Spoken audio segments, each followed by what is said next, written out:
बीते कुछ वक्त से भारत का बाजार अंतर्राष्ट्रीय लग्जरी ब्रांड्स की आमद से गुलजार हो रहा है। भारत ग्लोबल ब्रांड्स की पसंद बनता जा रहा है। आप जानकर शायद चौंक जाएंगे कि साल 2020 में सिर्फ एक ग्लोबल ब्रांड ने भारत में एंट्री की, 2021 में 3 ब्रांड्स ने भारत में एंट्री की और 2022 में यह संख्या 11 हो गई। यही नहीं, 2023 में करीब 24 ब्रांड्स ने भारत में अपनी प्रेजेंस स्टैब्लिश करने की कोशिश की।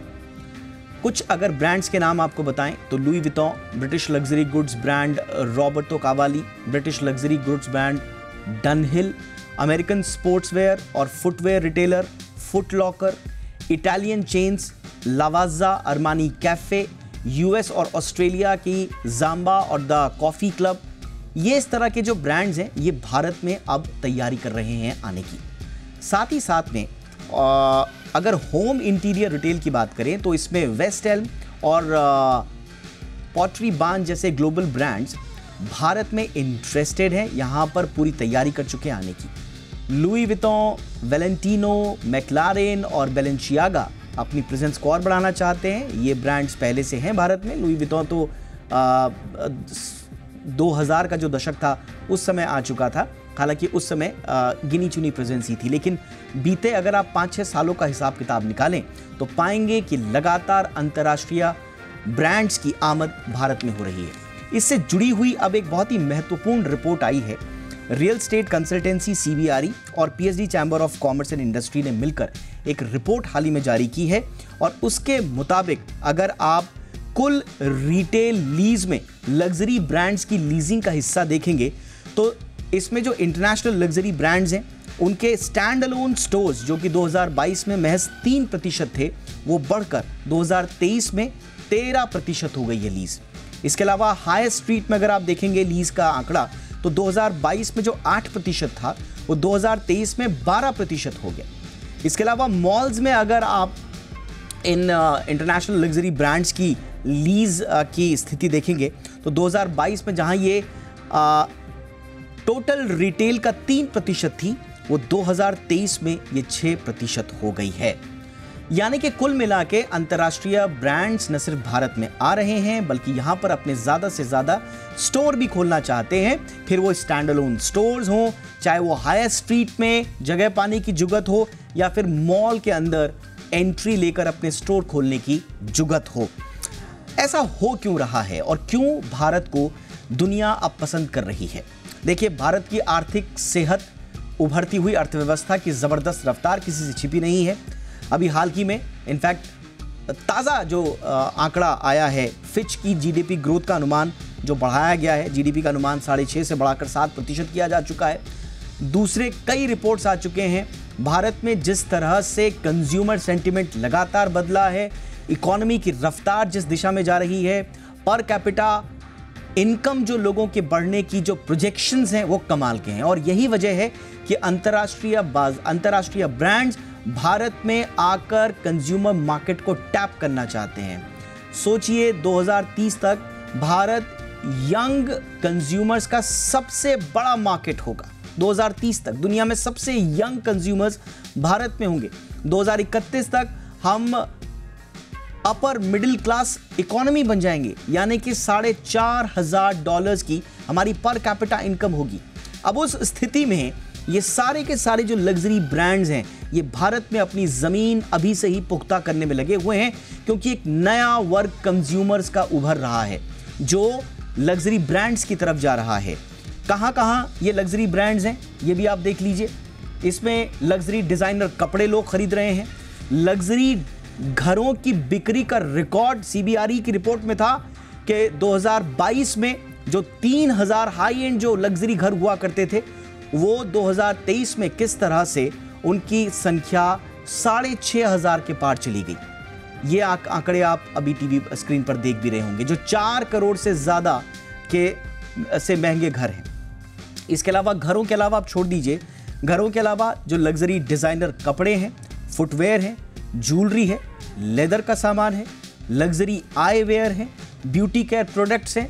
इसके अलावा रिसेंटली हमने एक रिपोर्ट आपको दिखाई थी कि कैसे भारत के जो मिलेनियर्स हैं वो आर्ट में भी निवेश कर रहे हैं और निवेश का तरीका भी पूरी तरह से बदल चुका है। महंगी आर्ट में, महंगी वाइन्स में, इस तरह के चीज़ों पे निवेश कर रहे हैं। तो कुल मिला के भारत में पूरा का पूरा ताना बाना खरीद फरोख्त का बदल रहा है और इसी को टैप करने के लिए अंतर्राष्ट्रीय जो ब्रांड्स हैं, लग्जरी ब्रांड्स हैं, वो भारत में लगातार अपने फुटप्रिंट को बढ़ा रहे हैं। इस पर बातचीत करने के लिए मेरे साथ बहुत खास मेहमान हैं और खास तौर से सीबीआरई की जो ये रिपोर्ट आई है जिसमें लीज को लेकर कुछ आंकड़े हमारे सामने हैं।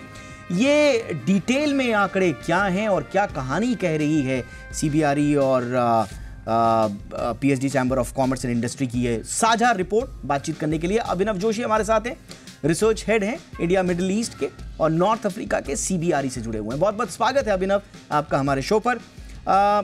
प्लीज़ बताइए, ये 170% जो लग्जरी ब्रांड लीज में हम सर्च देख रहे हैं, इसके डिटेल्स क्या हैं, थोड़ा ब्रेक डाउन करके बताइए। धन्यवाद दीपक जी, आपके चैनल पे इनवाइट करने के लिए। वेलकम।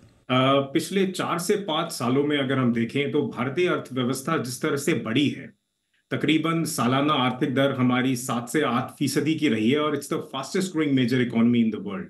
तो जब एक अर्थव्यवस्था लगातार कई सालों तक इस ग्रोथ के साथ बढ़ती है तो जाहिर सी बात है एक स्केल पर इंपैक्ट होता है, एक डिस्पोजेबल इनकम पे इंपैक्ट होता है, प्रोपेंसिटी टू स्पेंड पे इंपैक्ट होता है, और वो हम कंजम्पशन पे और रिटेल मार्केट में देख रहे हैं। जो आपका luxury retail real estate segment है वो 2019 में pre covid overall retail real estate leasing का सिर्फ 2% हुआ करता था, 1 से 2%। वो बढ़कर अब 9 से 10% हो गया है। और इसकी वजह यह है कि भारत में इस वक्त 3,27,000 से भी ज्यादा मिलियनेयर्स हैं जिनका नेट वर्थ $1 मिलियन या तकरीबन 8 करोड़ से ज्यादा है। पिछले 10 सालों में ये जो संख्या है ये 85% से बढ़ी है, 85% growth in the last 10 years, और आने वाले 10 सालों में इसमें और ज्यादा इजाफा होगा।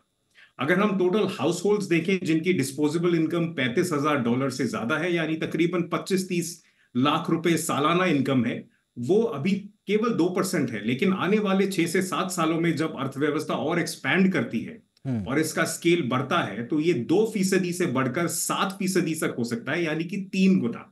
तो इसका एक मिला जुला इंपैक्ट हमें लग्जरी कंजम्पशन पे दिख रहा है। जो यंगर डेमोग्राफिक है, जेन जी या मिलेनियल्स जिन्हें कहते हैं, वो काफी एक सोफेस्टिकेटेड लाइफस्टाइल भी चाहते हैं, उनको एक्सपोजर भी है ग्लोबल ब्रांड्स और प्रेफरेंसेस का।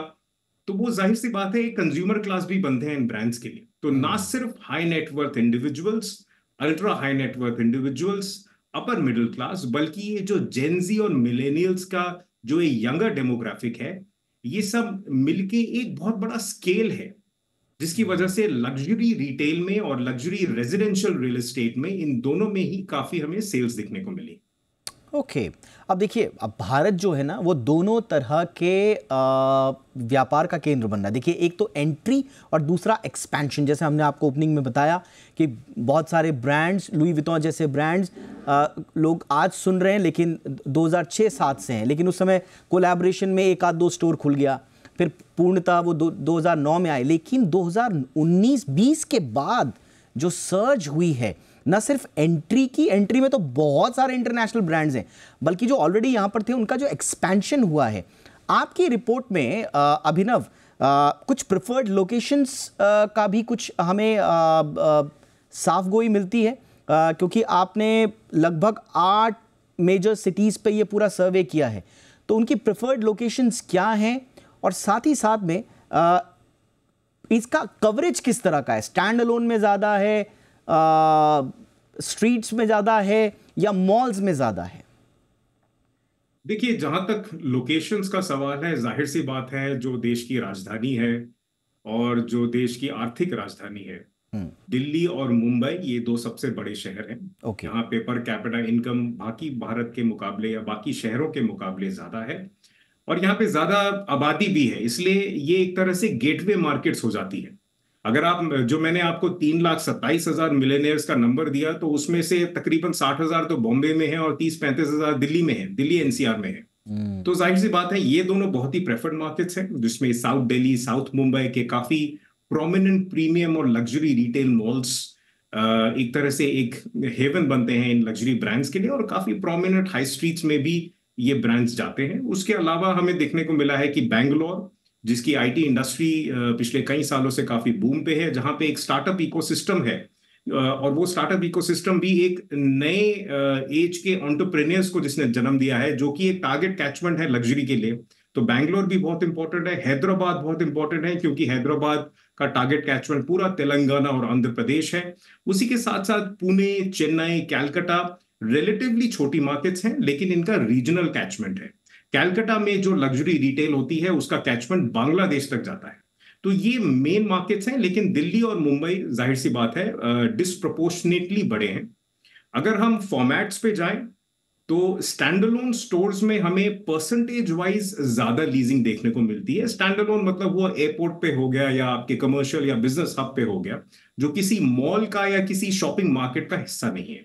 जनरली हम देखते हैं लग्जरी ब्रांड्स अपना एक फ्लैगशिप स्टोर पहले लॉन्च करते हैं, ताकि जिसकी अपील ज्यादा हो, जिसकी एक्सेस और कनेक्टिविटी बेहतर हो। तो स्टैंडअलोन स्टोर्स में भी एक्सपेंशन हुआ है, लेकिन उससे ज्यादा एक्सपेंशन आपको मॉल्स में देखने को मिलेगा, क्योंकि अब भारत के लीडिंग सिटीज में डेडिकेटेड प्रीमियम लग्जरी मॉल्स हैं जो पिछले कुछ सालों में आए हैं, और उनकी सप्लाई बड़ी है।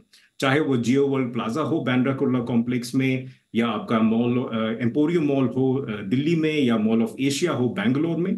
तो मॉल्स में भी लीजिंग बहुत स्ट्रांग रही है। अगर हम 0.6 मिलियन स्क्वायर फीट या 6 लाख स्क्वायर फुट से ज्यादा की लीजिंग पिछले साल की देखते हैं, तो तकरीबन 2.5 लाख स्क्वायर फुट मॉल्स में, तकरीबन 2.5 lakh square foot high streets में या मेजर शॉपिंग मार्केट्स में, और तकरीबन 1 lakh square foot standalone stores में है, जहां पे बहुत एक स्ट्रांग ग्रोथ देखने को मिली। एब्सोल्युटली। देखिए, ब्रांड प्रेजेंस जो है ये आपको लगातार बढ़ती हुई नजर आएगी, और जैसा अभिनव बता रहे हैं कि जेन ज़ी और साथ ही साथ में ऐसे लोग जो अफोर्ड कर सकते हैं हायर ब्रांड्स की तरफ जाना, उनकी जो तादाद लगातार बढ़ रही है, हाथ में पैसा आ रहा है, डिस्क्रिशनरी खर्च करने की पावर आ रही है, उससे इंडियन मार्केट में इस तरह के ब्रांड्स के लिए एक अच्छा खासा मैदान मिल रहा है, और इस मैदान को मारने में कोई पीछे नहीं है। मैं अभिनव, थोड़ा सा मुझे रेंट्स के भी प्रोजेक्शंस बताएं। क्या भारत में लीज पर ख़ास तौर से जो हाई एंड जो कॉर्नर्स हैं, जो प्रॉपर्टीज़ हैं, बड़े बड़े मॉल्स हो गए, एयरपोर्ट के आसपास जो आपने बताया स्टैंडअलोन जो प्रॉपर्टीज़ के लिए, उसमें लीज पर कोई असर आप देख रहे हैं? अगर इंटरनेशनल ब्रांड्स यहाँ पर आ रहे हैं तो स्वाभाविक रूप से सर्ज भी देखने को मिलता है। क्या आप लीज के नंबर्स पर कोई सर्च देख रहे हैं या उस पर कोई बदलाव? देखिए, जहां तक रेंट्स का सवाल है दीपक जी, ये जानना बहुत जरूरी है कि ये मार्केट थोड़ी सी मैं कहूँगा अंडर पेनिट्रेटेड भी है। अंडर पेनिट्रेटेड मतलब कि उतनी रिटेल या लग्जरी रिटेल सप्लाई नहीं है। अच्छा। तो भले ही आपके 4-5 प्रीमियम मॉल्स हो, या अगर हम और कुछ हाई एंड मॉल्स और कुछ high and high streets add कर दें, तो लेट्स से 10 से 15 डेस्टिनेशंस होंगी पूरे हिंदुस्तान में। तो चूंकि सप्लाई इतनी कम है, इसलिए इन डेस्टिनेशंस के जो रेंटल्स हैं वो पहले से ही बहुत हाई है। फॉर एग्जांपल खान मार्केट, जो कि साउथ दिल्ली की एक इतनी प्रोमिनेंट डेस्टिनेशन है, it's one of the leading retail markets in the world in terms of rents also, right? तो रेंट्स ऑलरेडी उस लेवल पे हैं कि 2 से 5% से ज्यादा का इजाफा इन एक्सपेंसिव प्रॉपर्टीज में या इन एक्सपेंसिव लोकेशंस में सालाना तौर पर उससे ज्यादा देखने को नहीं मिलता है, क्योंकि बेस ऑलरेडी काफी हाई है। एक एग्जांपल मैं पढ़ रहा था, जैसे लुई विटॉन का ही शोरूम है जो बीकेसी में खुला है, लॉन्ग टर्म लीज पे खुला है, 9.5 साल की लीज पे इन्होंने लिया है, और उसका मंथली रेंटल है 40.5 लाख रुपए के आसपास। काफ़ी है, लेकिन ये देखना बड़ा दिलचस्प होगा, जैसा आप बता रहे हैं कि ये 2032 तक इनका वो है, तो 2032 तक क्या पर ईयर इसमें कुछ इजाफा होगा, नहीं होगा, या इन्होंने पूरा करके रखा हुआ है? तो कुल मिला के आप कह रहे हैं कि बहुत ज़्यादा इसमें एक्शन देखने को नहीं मिलता है, क्योंकि ऑप्शंस बड़े लिमिटेड हैं। देखिए, जो आपकी लीज एक बार साइन होती है वो 9 साल की लीज होती है, तो उसमें जाहिर सी बात है जो एक टारगेट रेंटल है इन द होराइजन ही है, वो ऑलरेडी एग्रीड होता है। अच्छा। और चूंकि जैसा कि मैंने कहा, डिमांड और सप्लाई में एक तरह से मिसमैच है। डिमांड बहुत हाई है, लेकिन retail supply, quality luxury retail supply उतनी हाई नहीं है, इसलिए रेंटल्स का बेस ऑलरेडी काफी हाई है। इस वजह से जो 2 से 5% या मैक्स 2 से 8% साल का जो मैंने ग्रोथ का रेट बताया है रेंटल्स में, आई थिंक वो सस्टेनेबल है अक्रॉस ऑल मार्केट्स। ओके, चलिए अब सबसे काम की बात जाते जाते जो हमने अपने दर्शकों से भी पूछा था, आप पूरा रियल एस्टेट सेक्टर देखते हैं, आप एंट्री भी देख रहे हैं लग्जरी ब्रांड्स की भारत में, आप इसका एक आम आदमी पर और ख़ास तौर से जॉब जनरेशन पर, एम्प्लॉयमेंट जनरेशन पर क्या असर देख रहे हैं? रियल एस्टेट सेक्टर हमारा सबसे बड़ा जॉब प्रोवाइडर है और यहाँ पर हर, अगर आप वर्टिकल को देख लें, उसको मिला के ओवरऑल पिक्चर आपको एक आम आदमी के लिए क्या नजर आ रही है? देखिए, आम आदमी के लिए पिक्चर बहुत साफ है। Real estate industry expansion mode पे है। कोविड से पहले ये कंसोलिडेशन मोड पे थी, चाहे आप रेजिडेंशियल की बात करें या रिटेल की बात करें। ऑफिस मार्केट फिर भी अच्छा कर रही थी और ऑफिस मार्केट कोविड के बाद भी अच्छा कर रही है। दुनिया में काफी ऐसी डेस्टिनेशंस हैं, काफी जैसे अमेरिका है या वेस्टर्न यूरोप है, जहां पे ऑफिस मार्केट में काफी डूम एंड ग्लूम है, लेकिन भारत की office market, commercial leasing market अभी भी बहुत स्ट्रांग है, क्योंकि ग्लोबल कॉर्पोरेट्स और इंडियन कॉर्पोरेट्स दोनों एक्सपैंड कर रहे हैं। और रेजिडेंशियल मार्केट में भी एक एक्सपेंशन आया है, ना सिर्फ लग्जरी बल्कि मिड एंड और हाई एंड सेगमेंट में भी 2 से 3 गुना का इजाफा है सेल्स में कंपेयर टू 2019। और रिटेल मार्केट में भी एक एक्सपेंशन है। जाहिर सी बात है, जब सर्विसेज सेक्टर आपका एक्सपैंड करता है, रिटेल सेक्टर आपका एक्सपैंड करता है, तो स्टोर से लेकर, प्रोडक्शन से लेकर, मैन्युफैक्चरिंग से लेकर, सेल्स और मार्केटिंग से लेकर सब जगह एम्प्लॉयमेंट अपॉर्चुनिटीज बढ़ती हैं। तो overall real estate sector India का इस वक्त एक एक्सपेंशन मोड पे है और काफी स्ट्रॉन्ग ग्रोथ देख रहा है। एब्सोल्युटली। और इस एक्सपेंशन का अगर आप स्पेक्ट्रम देखेंगे तो वो एक आम एस्पायरिंग हाउसहोल्ड से लेकर लग्जरी ब्रांड लीजिंग तक सबके लिए एक समाहित करता हुआ इंक्लूसिव एक इकोसिस्टम बनता हुआ नज़र आ रहा है। अब इसमें किसके लिए क्या मौके बनते हैं, जैसा हम कह रहे हैं स्पेक्ट्रम बहुत बड़ा है, तो ये कहानी छोटी नहीं है, ये कहानी बड़ी होने वाली है। कम से कम अंतर्राष्ट्रीय ग्लोबल ब्रांड्स को तो ये नज़र आ रहा है कि भारत की ग्रोथ स्टोरी बड़ी शानदार रहने वाली है। अभी भी जिसको भारत की ग्रोथ स्टोरी पर यकीन नहीं, तो मुझे लगता है कि वो आंखों पर एक गलत फहमी का चश्मा लगाए हुए, जिसको निकाल देना चाहिए। भारत की ग्रोथ स्टोरी पूरी दुनिया देख रही है, हमें भी इस ग्रोथ स्टोरी में अपने पार्टिसिपेशन को सुनिश्चित करना चाहिए।